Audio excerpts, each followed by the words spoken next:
This is a free sample of the book, Never Ghosted Again, The Art of Being Irresistible, by Cairo, Copeland. The first half of this book is posted right here on YouTube, free for everyone to listen to. If you like this content and want to hear or read the rest, or want to listen to it free of ads, visit reinventideal.com/ghosted.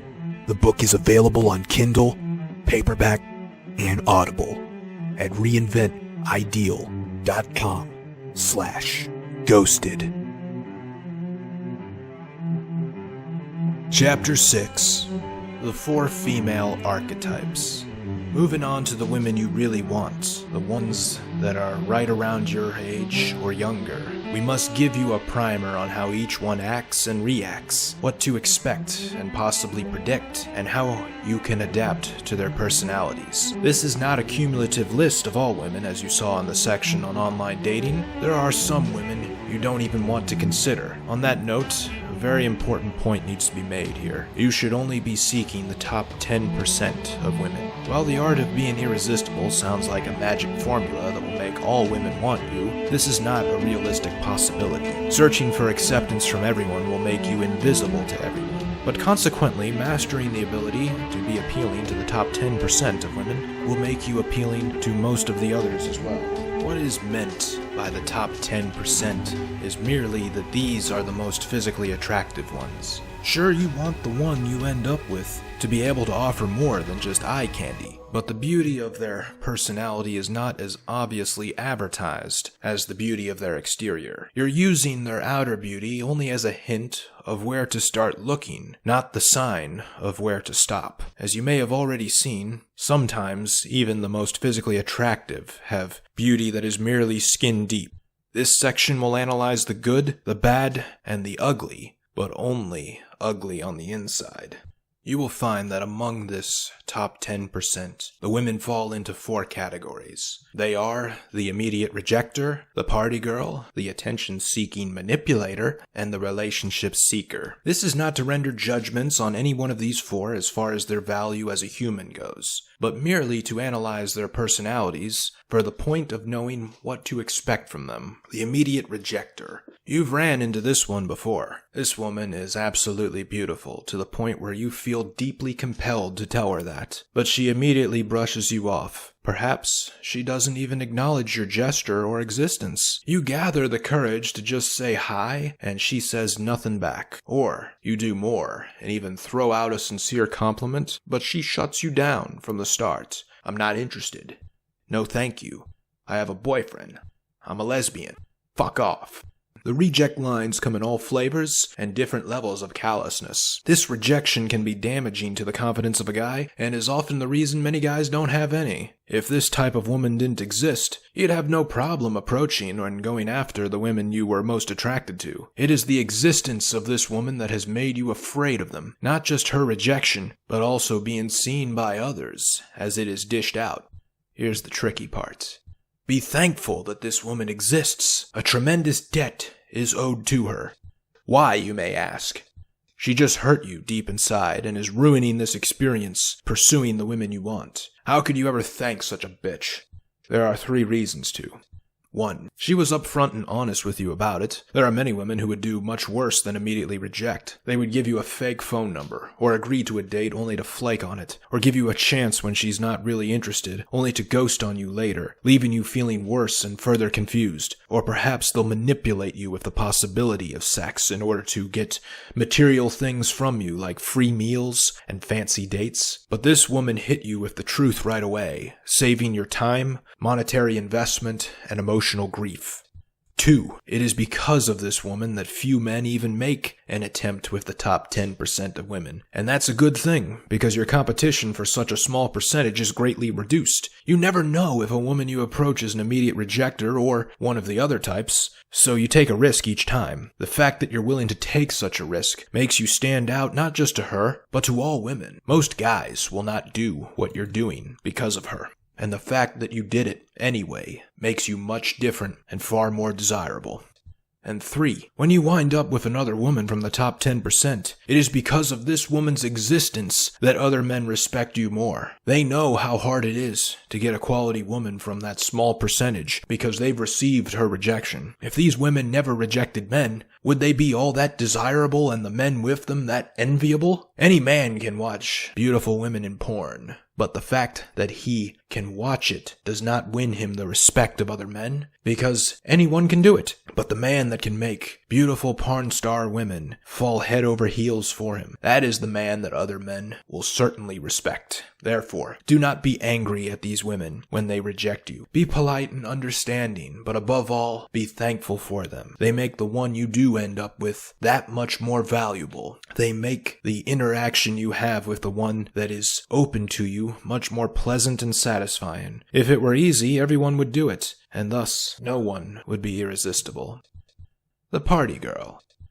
The party girl is the opposite of the immediate rejecter. This girl is beautiful and she knows it. She also uses it to her advantage in order to get the things she wants. But, lucky for you, she wants sex. It is rare that you'll come across such a woman because of society's imperatives. It is looked down upon for a woman to go get the sex she wants. Thus, do not expect these girls to come looking for you. They do not actively ask for sex. They only put themselves in a position where it is likely to happen. These are the girls at dance clubs and bars that advertise their attractiveness. They are the ones that are down for one-night stands. They may even be your friend with benefits. They're not looking for a relationship, just the satisfaction of sex. No use for the meaning and connection behind it. On that note, you may find that once they've climaxed during sex, they won't bother to reciprocate because the sex was all about their satisfaction. You may as well be the vibrator with a body attached to it. That doesn't make this type worthless, or one to be avoided, however. They only need to be understood for what they are. Perhaps this type had her desires repressed for a long time, and is now committed to living them out. Perhaps in her past relationships, the guy treated her as just a sex toy, and never tried to get her off. Now she finally discovered she can orgasm, realized how great it feels, and wants to feel it all the time. You must simply understand that these women are not the material for a relationship. They are good time girls, but not lifetime girls, and be okay with that. They'll only give you a night of validation, but to expect more than that will have you questioning your worthiness and self-esteem. The tricky part is that you may not know she is this type until after you've slept with her, and she then shows little to no further interest in you. And all this time you've built up in your head that she was perfect for you, played out a movie in your head about your future life together, only to get a bad heartbreak when that turns out to be a fantasy never come true. If this has happened to you, or does happen in the future, you must not blame the woman or use it as a justification for bitterness. Her experiences have made her this way, and there's nothing you can do, no matter how irresistible you are, to change that. And what's even better is that just because she was the first one to sleep with and validate you, that doesn't mean she's the only one. There is a great abundance out there. Look no further than the diversity of the types of women in the small top 10%. These party girls deserve only our compassion.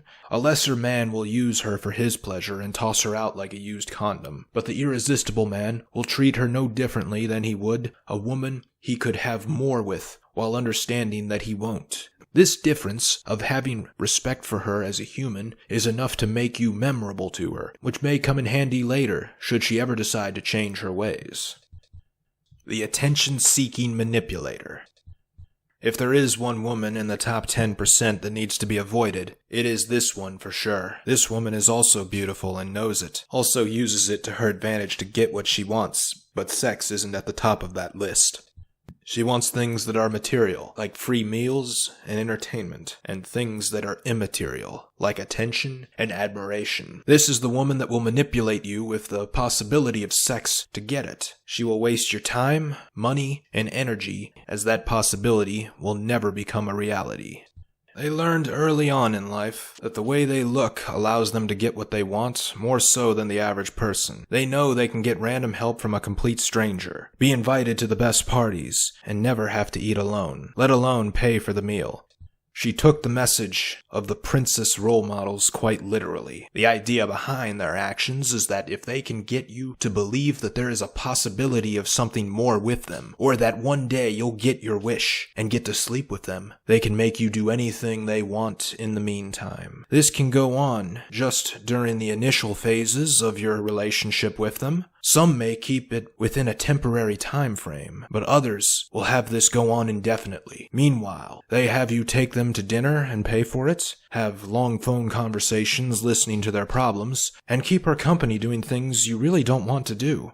Their game is only to interact with men in order to feel validated. These women often use apps like Tinder and Bumble with no intention of even meeting the guys on there. They just want to be able to show off to their girlfriends, "Looky here, I can get this many guys to like me," or show it to themselves for validation. They like to be wined and dined, but nothing more. The attention they receive without much effort is as great of a feeling as sex. While you linger in the hope that there is still a chance of sex with this woman, many dates and dollars later you wish she would have just been honest with you about her lack of sexual interest in you. Much like how women complain about men just using them for sex, men complain about this woman using them for their money and attention. And that is perhaps why this woman is this way. She was once used as just a sex toy in previous relationships and felt like these relationships were telling her that she was not worth anything more. Now this behavior of hers as a materialistic manipulator is to prove to her that she is worth more.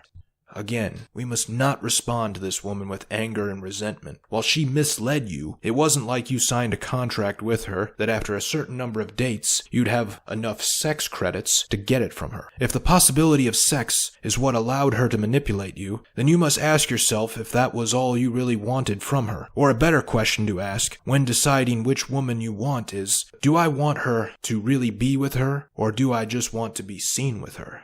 Even the most beautiful women on the outside can be quite ugly on the inside, and here is a great example of that. Lo and behold, finally there was one that gave you appreciation for the immediate rejecter. If you were hoping to build up sex credits, why not just go with an honest prostitute? Sure, you'd rather earn a woman's affection than pay for it, but the truth is that in a lot of ways, you pay for it either way. The prostitute's prices are at least fixed, disclosed, and proportionate with the product sold. The way to deal with these women is not to avoid them entirely, because like the party girl, you can't know right away that they are this type. The way to handle these and reveal them for what they are is to keep track of, preferably by journal, how much of the following you spend on them: time, energy, attention, and money. It is only fitting that those four things form the acronym TEAM, because a relationship needs to be reciprocal and a team effort. But more importantly, a relationship needs to be transformational, not transactional. Establish for yourself limits on how much of these four things you'll be willing to spend, and do not go past those limits. The mere fact that you have them will separate you from other men that she's used to manipulating. And when she doesn't keep getting what she's used to getting, like attention, she will wonder why and want it back. The way to handle them is to show that you care very little. If she threatens to leave, do not panic. Conversely, the opposite yields a better result. A woman's ace in the hole is her sexuality. If you take that away from her, she will have to find another way to be what a man wants or remain alone, because her sex appeal will not last forever. This is why women hate men who play the field and call them the derogatory term players. The players are immune to their power of sex appeal, and they now must snare high-quality men with something else, like reciprocation. After 3 dates, if you haven't gotten the action you were hoping for, just cut your losses and move on. Most men don't, because they believe they have limited options when it comes to women. And this woman uses that limited belief to her advantage. And later in this chapter, you will see that you do not have limited options, only limited time. Having been hurt by the immediate rejecter and the attention-seeking manipulator, many men have grown angry at all women in general. This is a big part of what has created MGTOW. But before we continue to the relationship seeker, a very important message needs to be brought up to address this. Filter out the anger. As Yoda once said, you must never be angry, especially at any of these women, even the immediate rejecter. While the rejection carries a horrendous sting, and researchers have found one that even causes physical pain, it is not the woman's fault. The enemy is the anonymous authority that made this world the way it is with its imperatives. Also, what makes people react to you has little to do with you and everything to do with their filters. Mental filters dominate everything in our lives. Everything we go through is passed through them, and they form the basis of our beliefs and actions. When you see the girl of your dreams, say for example she's brunette, that passes through a mental filter, where a memory or fondness for such a thing is invoked in your mind, which makes you extra attracted to her. This is an example of the mental filter in action. Because of this filter, you may stare at her longer, follow her like a stalker to keep checking her out, or maybe even muster up the bravery to go talk to her, all because of the filter. Realization of this mechanism's existence is the first step to improving your life and not just your love life. Can we pinpoint these filters? Yes, we can. The first set of filters are your senses: sight, hearing, smell, taste, and touch. They take in a lot of information, but there is also a great deal of information they ignore, particularly sight, which is the most relied upon of them. Certain parts of reality can't be picked up by them, such as how your eyes can't see the force of gravity. They can only see its effect. You can't see sound waves, but you can hear their results. You can't see UV rays. You can only feel what they do to your skin. You don't see all of reality. You see only what the brain has the capability of interpreting. Have you seen the famous illustration that looks like it could be a duck or a rabbit? Whether you think the animal pictured in it is a rabbit or a duck, is any opinion really wrong? No. We're using the same eyes, but different filters. We can't observe reality objectively, so the way you see the world might be very far from the truth, and there's no way to tell.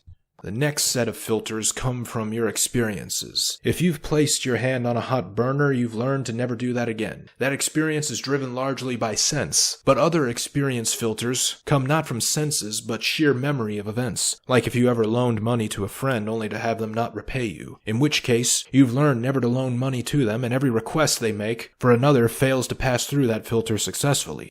The final set of filters comes from your beliefs. Senses and experiences have worked to create some of them.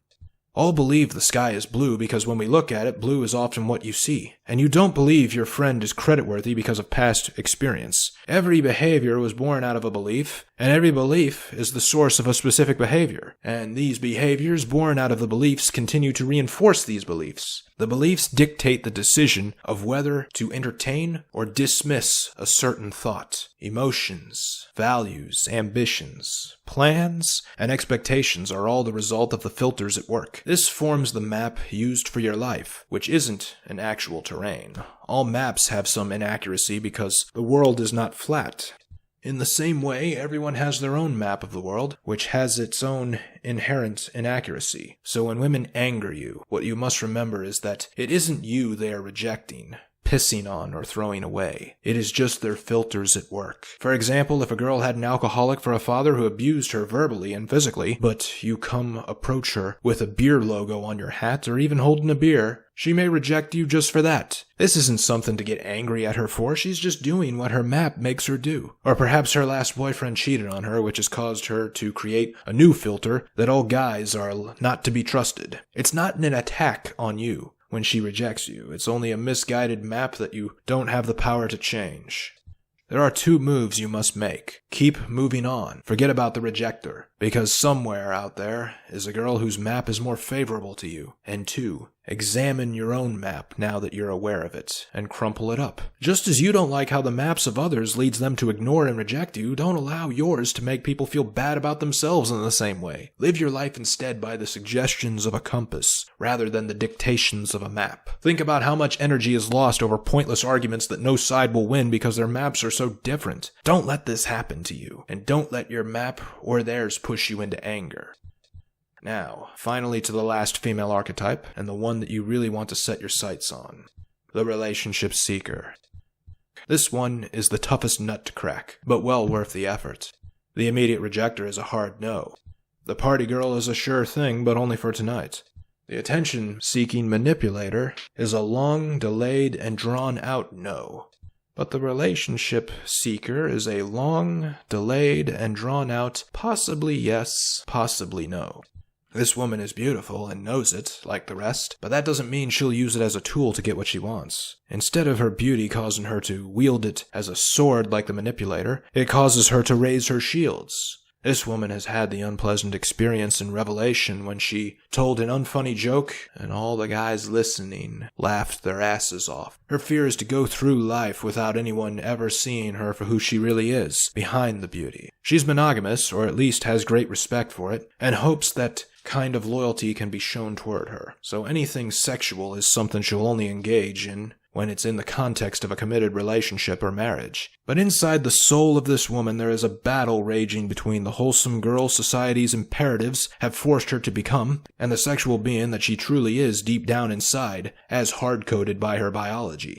She reads trashy romance novels with explicit sex scenes, but doesn't make that public. She wants sex as much as you do, but doesn't want to be responsible for it. Society has told her not to have sex, but her biology tells her she must have it. Thus, deep down, she really wants it, but doesn't want to be the one that causes and initiates it. She relies on you to do that. Many times when this woman falls in love, she has sex or gets into a relationship, she'll say, "It just sort of happened." She may tell a story about how he swept her off her feet, took her totally by surprise, and a pleasant one at that, or just gave her that moment of soulmate indication that she's grown up watching and reading about in books and movies made for women. She wants to be led. That's the main thing you have to do. Take the lead. The societal pressure on her can also be attributed to why she only wants to do sexual things in the context of a relationship. But the irresistible man who has the strong verbal and nonverbal communication skills, game, as they call it, can relieve her of these pressures and get her to step out of this world-dictated comfort zone. The man that can relieve her of this, she will give her deepest loyalty to. If you ever see a gorgeous woman with a man and she's unquestionably committed to him, despite being able to have any man she wants any time she wants, this is why. On that note, the man she is with is not just the man she wants, but many other women want, a man with multiple options. It is natural to think that this woman knows her value, knows her price, and that only a man of a reciprocal mind can make her believe that the exchange between the two of them is even. Maybe he doesn't have to pay a premium, but be awarded a discount. There's just one problem with this thinking. There's a stranger truth that one would not expect. This woman is very insecure. Most women are more afraid of men than men are of them. She puts tremendous effort into her physical appearance, believing it validates her because guys are attracted to it, but this is a losing battle against Mother Nature and Father Time.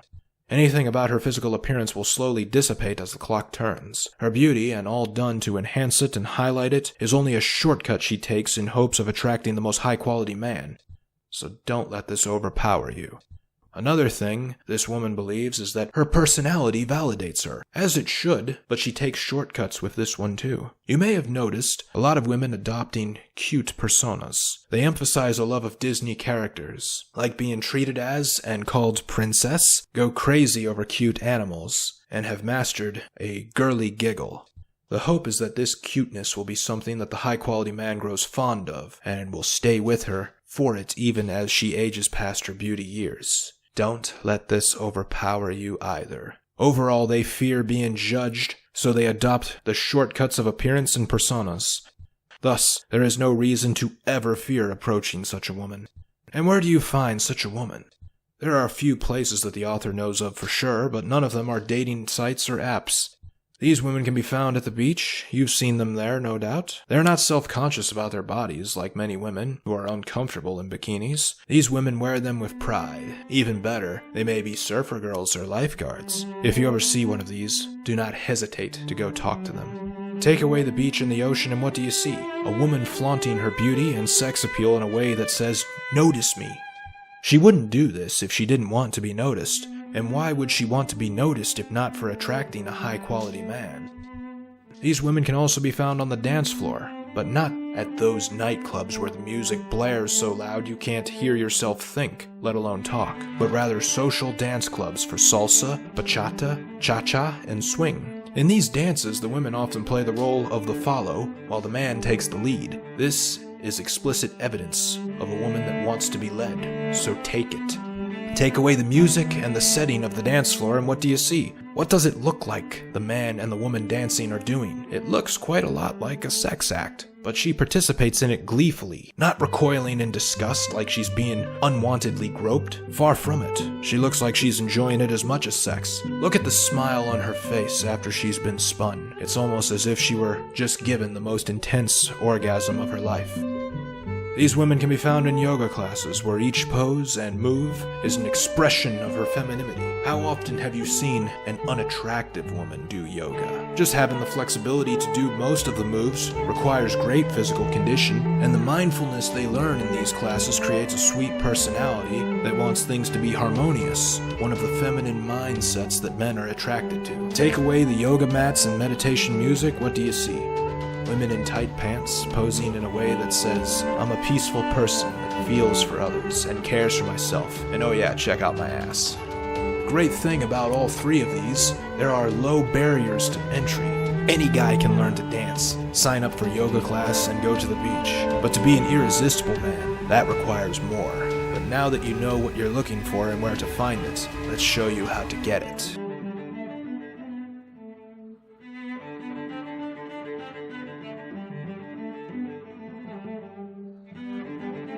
Thank you for listening to this free sample of the book, Never Ghosted Again, The Art of Being Irresistible, by Cairo Copeland. If you enjoyed it and want to hear or read the rest, or want to listen to it free of ads, visit reinventideal.com/ghosted. The book is available on Kindle, paperback, and Audible at reinventideal.com/ghosted.